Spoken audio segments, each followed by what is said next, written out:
Here you are. I've been waiting for you. So here you are. So let us see what we can do to bring that wonderful, vibrant human being waiting to surface inside of us. We go, hello. Hello, strong traveler. We are travelers on this journey called life. We're traveling. And on that journey, though, we sometimes have a great time. We come across a stream on that journey. We sit at the edge of that stream on a stone. Our feet in the water and it's warm. We look at the fish just doing different things in the water. We see them. And we admire how they can just go around swimming. You notice they do not care. They're on the journey and they're just going upstream or downstream, but they're going. Is that a lesson for us? Of course it is. Everything we see in every moment of the day is a lesson. So hello, strong and wonderful traveler. Welcome, beautiful souls on your journey. That journey that we're doing needs us to always remember to connect to the one thing we cannot control, which is our breath. We can't control our breath. We're not able to control it and say stop and go. It will go because it has to go. We can control ourselves though and stop ourselves from being the best that we can by staying in the past. But where we are, let's take a deep breath and say, I welcome the journey of life. You hold it, I am centered. And on this journey, you release comparison. Today, we're letting go comparison. Why? Because the destination does not tell the entire story. So if you're comparing yourself to someone else, you have to remember where they are or where you are does not tell the entire story. So repeat this breathing 3 times. Always repeat that breathing 3 times. Especially when you wake up in the morning, and if you forget, take a moment and pause and connect. That means you're in the moment. You're becoming aware because you must concentrate on breathing to be able to take 3 deep breaths. So today's mantra, which you should always remember to carry with you, is I honor the journey, not just the destination. When we start on a journey, we start step 1 and we jump all over all the other 1,000,000 steps to go to the destination.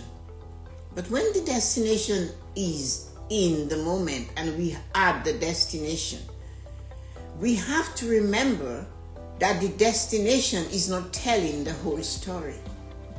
So when you look at the rich and the famous and you decide, I want to be like them, are you prepared though to pay the price they paid to be where they are? Many of us look at people. Sometimes it's not the rich and the famous. I get this a lot. Tessa-Marie, I want to be like you. I paid a price to be here. I paid a price to be where I am today. The price sometimes was very challenging. I paid a price to be here. I paid a price to be where I am today. The price sometimes was very challenging. The price was many times holding my emotions intact. The price was studying a little harder so I could make a bigger paycheck mentally. The price was to decide to do yoga at 22 when yoga wasn't cool. The price was to go to church 3 times a day looking for something deeper and better than me. The price was to begin a savings of $1.75 a week. So when you look at me and I give you my vibrance and I give you my energy, I give you my joy, I give you a little bit of me with no strings attached. Along that journey though, I gathered a little bit of wisdom. And that wisdom tells me today is not the day to jump. Today might be the day to sit and relax in the moment all time. And that's the price we pay to get to our destination. So do not compare to those, as the Deserator tells us. Do not compare yourself to others, because there will always be greater and lesser persons than us.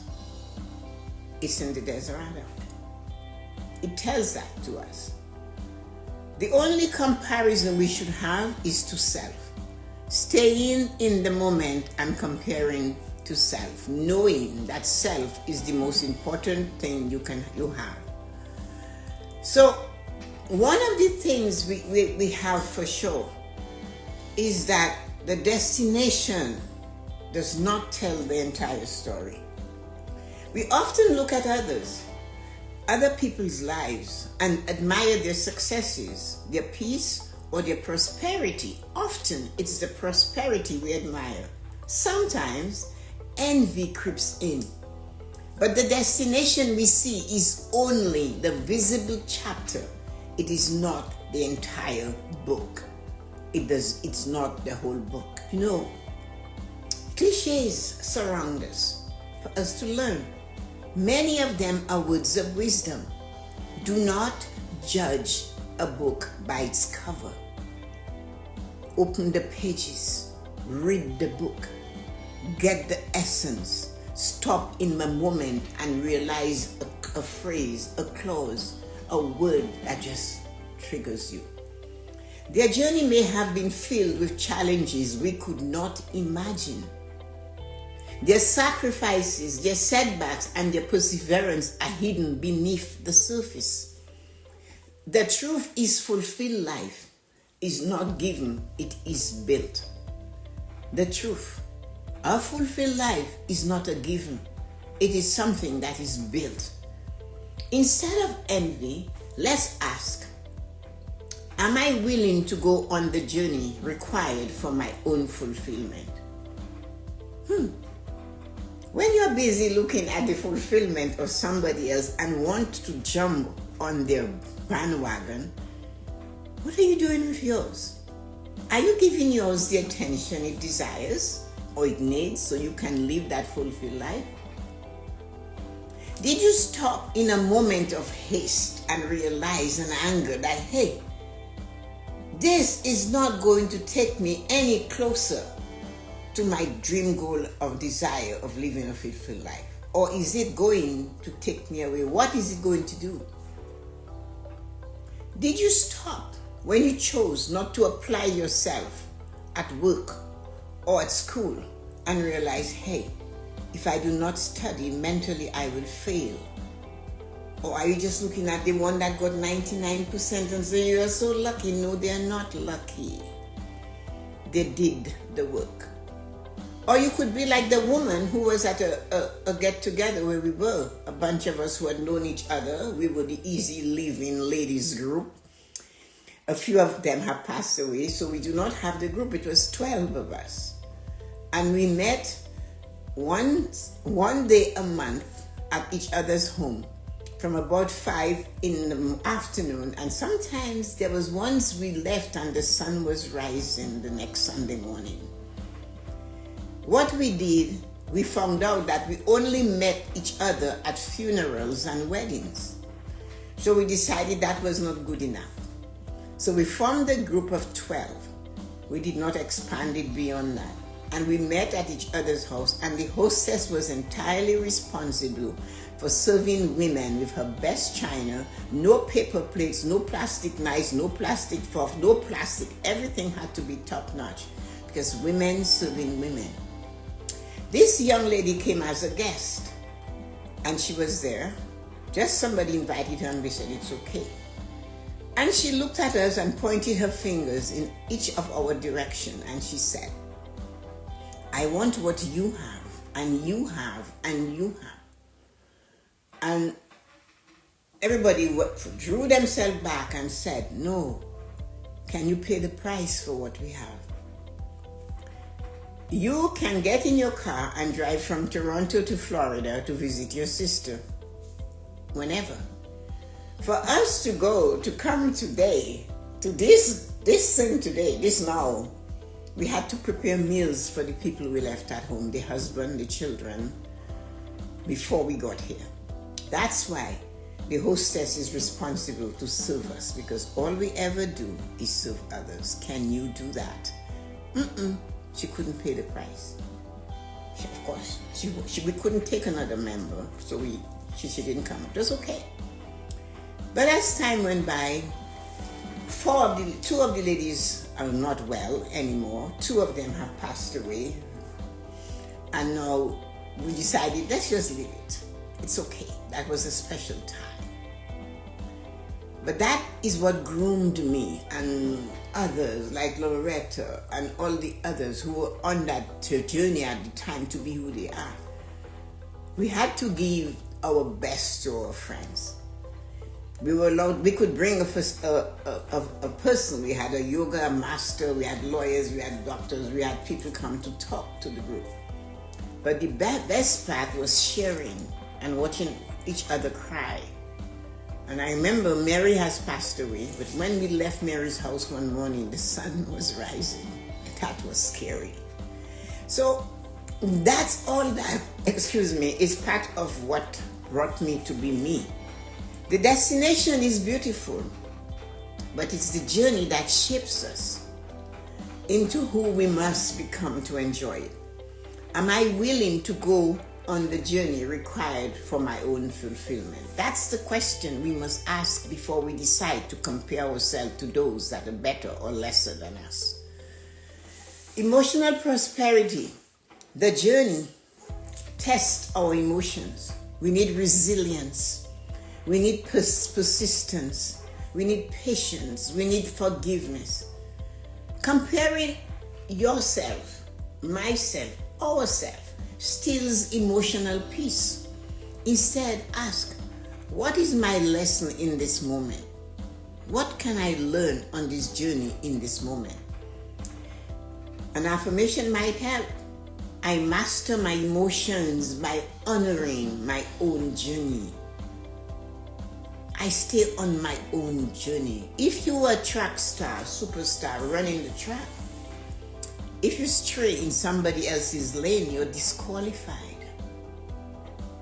So when you stray into the life of another human being, you're disqualified.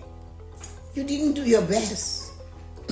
Excuse me, you stayed in somebody else's lane. What we say, stray dogs, stray cats. Why are you straying into somebody else's lane? Why are you straddling the lane in traffic? You'll get a ticket or cause an accident. Emotion.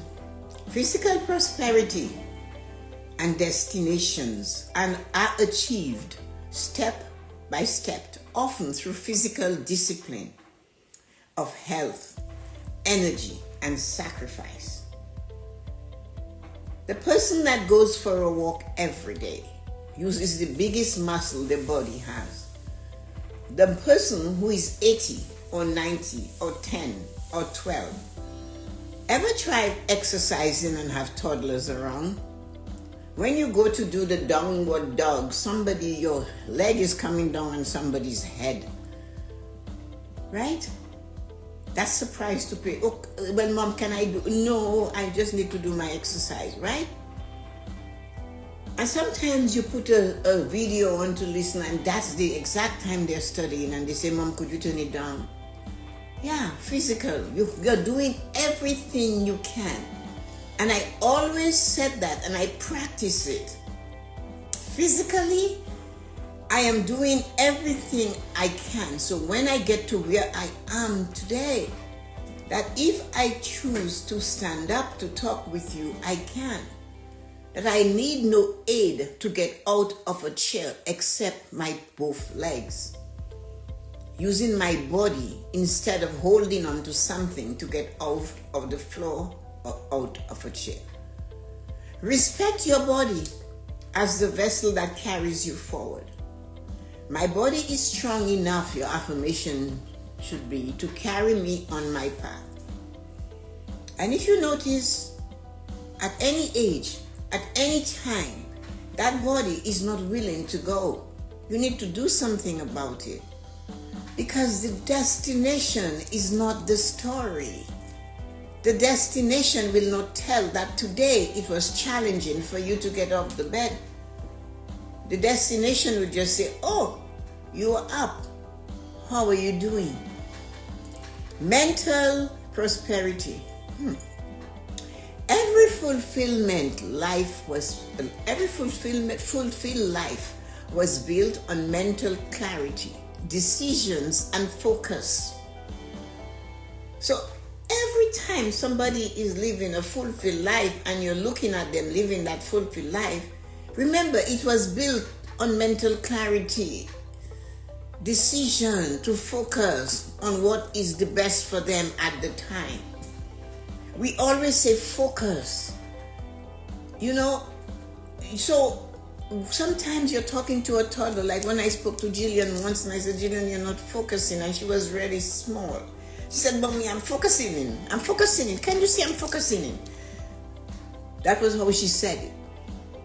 So I'm telling her to focus and she's telling me, can't you see I'm focusing in? But anyway, she was focusing in. That was her thing. So comparison clouds the mind. Discipline clears it. I am told, Tessa-Marie, you're disciplined, you're really disciplined. But it satisfies me. It's part of the journey to be who I am each morning here. My discipline to cook so that I can eat instead of ordering something online. My discipline to decide what foods to eat. My discipline to look at how my body is reacting to what I eat, what I swallow, what I ingest, how I touch things, what I do. That requires discipline. But that is the journey. And then the destination is every morning at 5 minutes to 8, I am here. But every day, from the time I leave you at 8:30 or so, that is another set of journey for tomorrow morning. I have to be careful with it. So your affirmation is, I train my mind to focus on my path, not on others. I train my mind to focus on my path, not on the path of another person. Because the destination is going to be yours and yours alone. Spiritual prosperity. Journeys are sustained by faith. Every flipping journey for every flipping human being has to be sustained by the faith that I am going to do it. I am better. I am wholesome. I got this. Yeah. Journeys are not sustained by maybe. It's sustained that I'm doing it. I'm enough.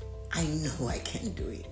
When the path is hard and the stones and the shoe is all worn now, there are holes in your shoe, and then the bills cannot be paid, the living expenses are not being met, the spirit in you has to say, just keep going, keep walking, keep walking.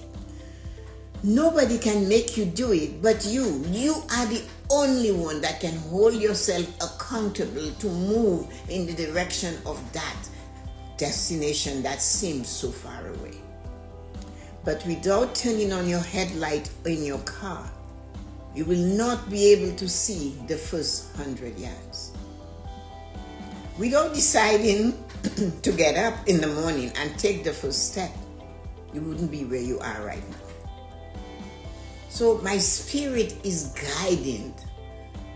My spirit is guiding me. And I trust my journey. That's your spiritual prosperity. It's not a belief in a dogma or a tradition. It is knowing you've got this. And you're going to keep doing it until you get to the destination that you want or you desire. And then there's somebody that's going to tell me that what you desire, Tessa-Marie, you don't always get it. Then maybe, just maybe, you need to be clear on your desire. You have to go back into your mind and see how you see it. If you see your desire with turbulence, you will receive turbulence. If you see your desire as you desire it, for you, not to make others see you as successful, but just you.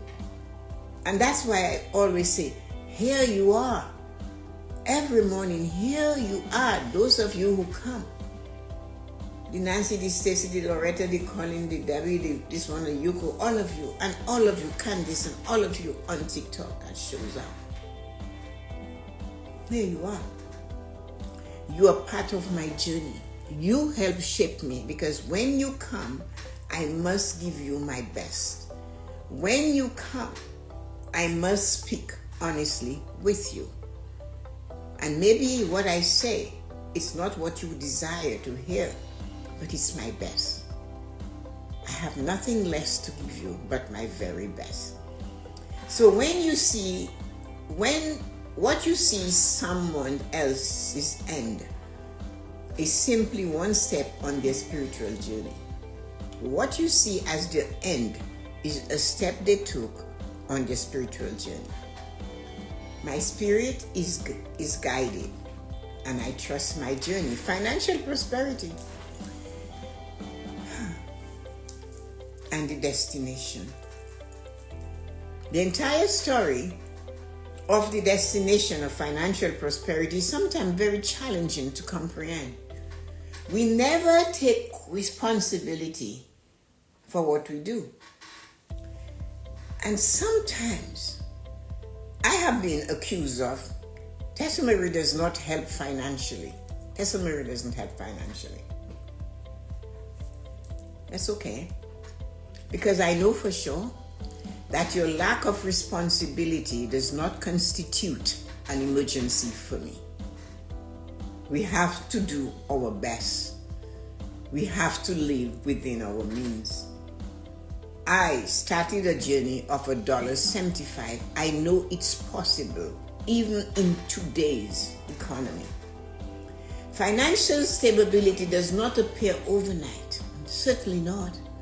Behind every destination are habits, saving, planning, giving, and learning. There's this woman that I nurtured exactly 6 months, every flipping Friday night at TD Canada Trust, for her to get out of debt and start a savings plan so she could buy her condo. When the closing was the next morning and she came to get her papers and her documents and whatever, I reached out to her and I said, Joan, can you tell others that if they come to see me, I will help nurture them towards financial success to have their own home? She was a Christian. There was no Christian bigger Christian than her. I said, you can tell that at your church. Tell people at your church. You know what she said to me? I do not want anybody to know my business. That's what she said. Can I make her do that? Can I make her give? That is, you see, they say it's not to give the fish, it's to teach to fish. All she had to do was say, and then there are other cultures that when I helped them, there were 2 other cultures, when I helped these people and I said the same thing, the next day I have a lineup. My brother, you helped my brother and his wife get a home. And I had a receptionist that should be a comedian. They wouldn't describe me by saying I'm a black person. They would say she's tall and she has short hair. And Lisa, the receptionist, the comedian, would say, well, what's her name? What does she look like? She knows who, and she would just put these people through this guy. And she got a kick out of it. I always laughed, and then, just bring them in, but she wouldn't. So what I'm saying is that you heard what it said, right? Behind every destination, because financial stability does not appear overnight. Behind every destination are habits. How you use your money, how you spend, how you save, how you plan, and how you give, and how you learn. She learned. She learned to save. She changed her habits. But she just couldn't give somebody the knowledge. I have no choice because I came from a family that my dad said, knowledge is not yours to keep. What you know, you must teach. I must have drank the Kool-Aid, locks, the whole shebang. So instead of envying financial destinations of others, ask, what consistent steps can I take now? Your affirmation should be, I build financial prosperity step by step. And when you journal, ask yourself that question. You discipline yourself. You smack yourself. Who do I find myself comparing my journey to? And what lesson can I draw instead of envy? Be bold. Nobody's looking at you. You put it in your goal setting journal. Who do I find myself comparing my journey to?